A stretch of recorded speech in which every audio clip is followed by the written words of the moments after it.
Hi guys, মই ইউনাই আপোনালোকক স্বাগতম জনাইছোঁ মোৰ ইউটিউব চেনেল দি ইউনাছ ব্লগলৈ। আজি আপোনালোকক মই দেখাম ইউৰিন টেষ্ট মানে পেচাব টেষ্ট কেনেকৈ কৰা হয়। তেনে বলক ভিডিঅ'টো আৰম্ভ কৰোঁ। হাই গাইজ, মই এতিয়া আপোনালোকক ইউৰিন টেষ্ট কেনেকৈ কৰে সেইটো কৰি দেখুৱাম। প্ৰথমতে মই মাস্কখন পিন্ধি লৈছোঁ আৰু ইউৰিন টেষ্টৰ কাৰণে এখন কাগজত এনেকৈ লিখি লৈছোঁ পেচেণ্টজনৰ বাৰক'ড, পেচেণ্টজনৰ এজ আৰু আমি ইউৰিন টেষ্টটোত কি চাম সেইবোৰ লিখি লৈছোঁ। আৰু এটা ইলিকট লৈছোঁ, সৰু ইলিকট। ইয়াতে পেচেণ্টজনৰ এজ আৰু বাৰক'ড নাম্বাৰটো লিখি লৈছোঁ। সেইটো মানে ইয়াতে আমি দেখুৱাম কি থ'ম। আৰু এনেকৈ দুটা টিউবছত এটাত পানী লৈছোঁ আৰু এটাত খালীকৈ ধৰিছোঁ। ইয়াত ইউৰিন ভৰাম চেণ্ট্ৰিফিউজ দিবৰ কাৰণে। আৰু এইটো হৈছে পেচেণ্টজনৰ ইউৰিনটো আৰু এইটো হৈছে ইয়াতে ষ্টিক আছে, আমি যোনটো ইউৰিনত ডুবাই পিনি চাম। প্ৰথমতে আমি ইউৰিনটো এনেকৈ অলপ হিলাই লৈছোঁ। এতিয়া আমি চাম ইয়াতে কালাৰ চাম, ছেডিমেণ্ট চাম আৰু এপিয়াৰেঞ্চ চাম। প্ৰথমতে কালাৰটো নিলিখোঁ, কালাৰটো অলপ পাছত লিখিম। এতিয়া প্ৰথমে ছেডিমেণ্ট আৰু এপিয়াৰেঞ্চটো চাম।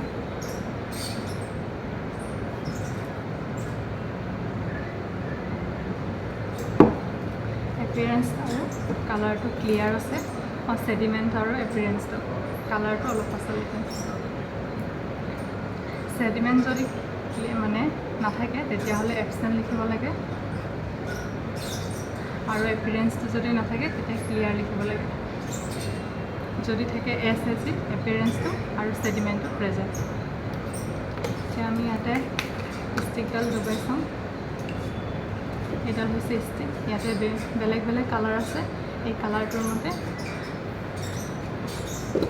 আমি কি আহিছে সেইটো চাম। কালাৰটো আমি এনেকৈ ষ্টিকডাল এনেকৈ আমি ডুবাই দিলোঁ। ইয়াতে এতিয়া যিকেইটা কালাৰ আছিলে ন, প্ৰথমতে যেনেকৈ কালাৰ আছিলে সেই কালাৰটো যদি এই কালাৰকেইটাৰ মতে যদি ব্লাড আহে তেতিয়াহ'লে এইটো কালাৰ, এই কালাৰটো য়েল্ল' আছিলে। এতিয়া যদি ব্লাড আহে তেতিয়াহ'লে এই কালাৰকেইটাৰ নিচিনা হৈ যাব, এই তিনিটা কালাৰ নিচিনাকৈ। যদি ব্লাডটো নাথাকে তেতিয়াহ'লে এইটো য়েল্ল' হৈ থাকিব, আৰু যদি ব্লাড প্ৰেজেণ্ট থাকে তেতিয়াহ'লে গ্ৰীণ, ডাৰ্ক গ্ৰীণ, আৰু এইটো লিম গ্ৰীণ আৰু এইটো ডাৰ্ক গ্ৰীণ, এইটো কালাৰ আহিব। এতিয়া পেচেণ্টজনৰ ব্লাড আহিছে, আপোনালোকে দেখিব পাইছে এইটো গ্ৰীণ কালাৰ হৈ গৈছে, তেতিয়াহ'লে ব্লাডটো প্ৰেজেণ্ট লিখিব লাগিব। আৰু কালাৰটো যদি ব্লাড আহে পেচেণ্টজনৰ তেতিয়াহ'লে ইউৰিনৰ কালাৰটো আমি য়েল্ল'ইছ লিখিম। যদি ব্লাড নাহে তেতিয়াহ'লে পেল য়েল্ল' লিখিম। হৈছে এতিয়া আমি চুগাৰ আহিছে নাই, পেচেণ্টজনৰ চুগাৰ আহিছে নাই চাম। যদি চুগাৰ নাহে তেতিয়াহ'লে এই ব্লু কালাৰ হৈ থাকিব, আৰু যদি চুগাৰ আহে তেতিয়াহ'লে এইকেইটা কালাৰ আহিব, এইকেইটা। এতিয়া ষ্টিকডালত দেখা পাইছে চুগাৰ অহা নাই, ছেইম কালাৰ আছে, ব্লু কালাৰ হৈ আছে, সেইকাৰণে চুগাৰ নীল লিখিম। ইয়াতে কি চাব আছে। এতিয়া আমাৰ কালাৰ হৈ গ'ল, ছেডিমেণ্ট হৈ গ'ল, এপিয়াৰেঞ্চ হৈ গ'ল, আৰু ইয়াতে চুগাৰ হৈ গ'ল। এতিয়া এলবুমিনটো আমি বেলেগকৈ চাম, ইয়াত নাচাওঁ, ষ্টিংডালেৰে নাচাওঁ। এতিয়া আমি pHটো চাম, pH কিমান আহিছে। pHটো আহিছে এইটো, যদি নৰ্মেল হয় তেতিয়া এইটো নৰ্মেল মানে 6.0টো নৰ্মেল, আৰু এতিয়া এইটো আহিছে 6.5 দিম।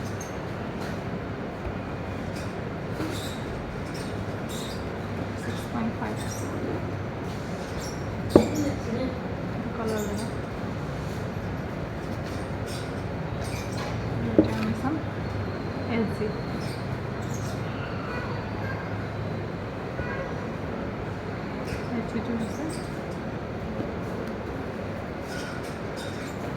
SGটো হৈছে এইটো আমি চাম কোনটো কালাৰত এই ষ্টিকডালে মিলিছে, মানে ষ্টিকডালৰ অহা কালাৰটো কোনটো কালাৰৰ লগত মিলিছে। এইটো হৈছে LG, এইটো লাইনটো হৈছে LG।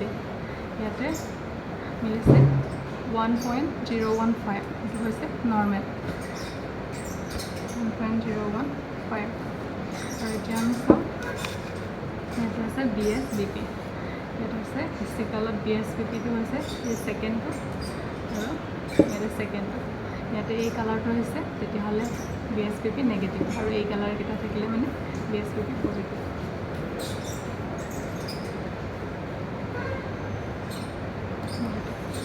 আৰু লাষ্টত আমি চাম লিক'চাইট লিক'চাইট আমি চাম ইয়াতে এইটো হৈছে লিক'চাইট নেগেটিভ এই কালাৰটো আহিলে মানে লিক'চাইট নীল আৰু এইকেইটা আহিলে মানে ট্ৰেছ বা 1+ আহিছে নে 2+ আহিছে সেইটো লিখিম এতিয়া আমি হিষ্টিকেলত মিলাই চাম কি আহিছে এতিয়া 1+ আহিছে মানে ট্ৰেছ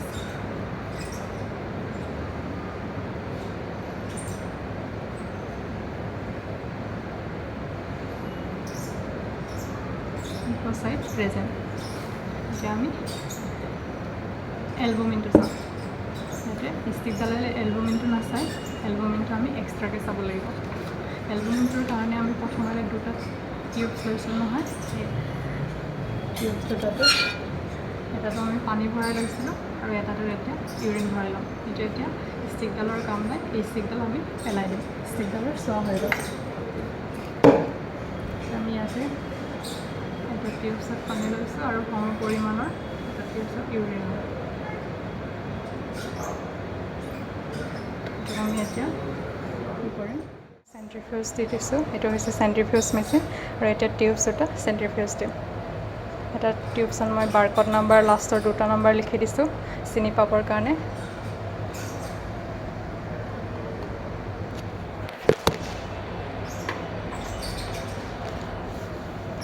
এতিয়া আমি ইয়াতে এইটো বন্ধ কৰি দিম আৰু ইয়াতে নাম্বাৰ আছে ইয়াতে ষ্টাৰ্টটো টিপি দিম কাৰণ অট'মেটিকলি 5 মিনিট ওলাই আছে ইউৰিনটো ইমান টাইম নথওঁ আমি চেণ্ট্ৰিফিউজ দিছোঁ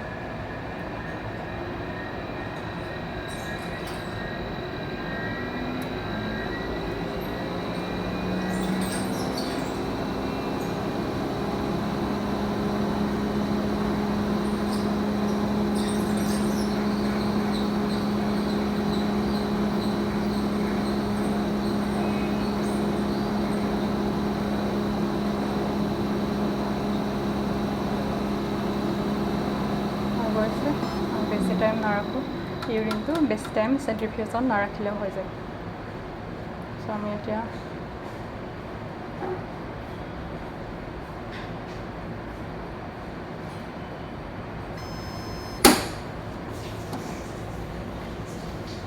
ইউৰিনটো আৰু এইটো আছিলে পানীটো এতিয়া আমি এইটো ইয়াতে এলবুমিন চাম চেণ্ট্ৰিফিউজ দিয়া ইউৰিনটো দি এতিয়া আমি ইয়াত ঢালি ল'লোঁ এইটো অকণমান তেলটো কৰাকৈ ইয়াৰ কাৰণে লাগিব চলাইটো লৈ লৈছোঁ জ্বলাই থাকোঁ সৰু টিপছ লৈছোঁ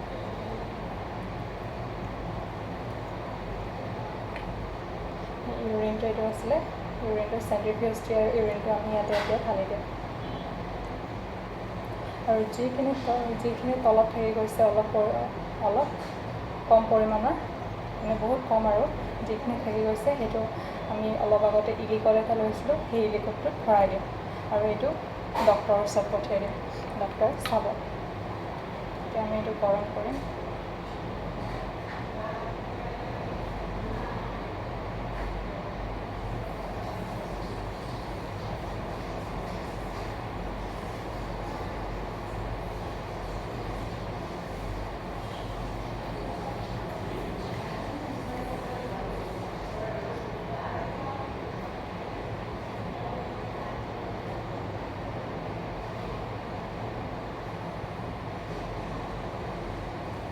আমি এইটো ইয়াতে ঢালি দিম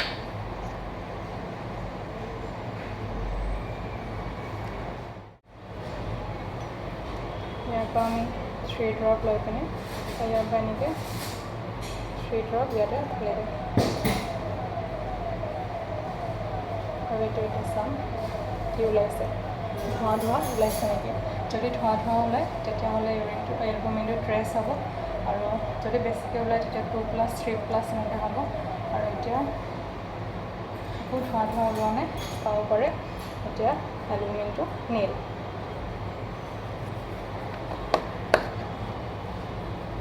থৈ দিলোঁ। ইউৰিন টেষ্ট কৰা কমপ্লিট হৈ গ'ল। গাইজ, আপোনালোকে দেখিলে যে মই ইউৰিন টেষ্ট কেনেকৈ কৰিলোঁ। যদি ভিডিঅ'টো চাই ভাল লাগিলে তেন্তে লাইক, শ্বেয়াৰ, কমেণ্ট কৰিবলৈ নাপাহৰিব। Thank U.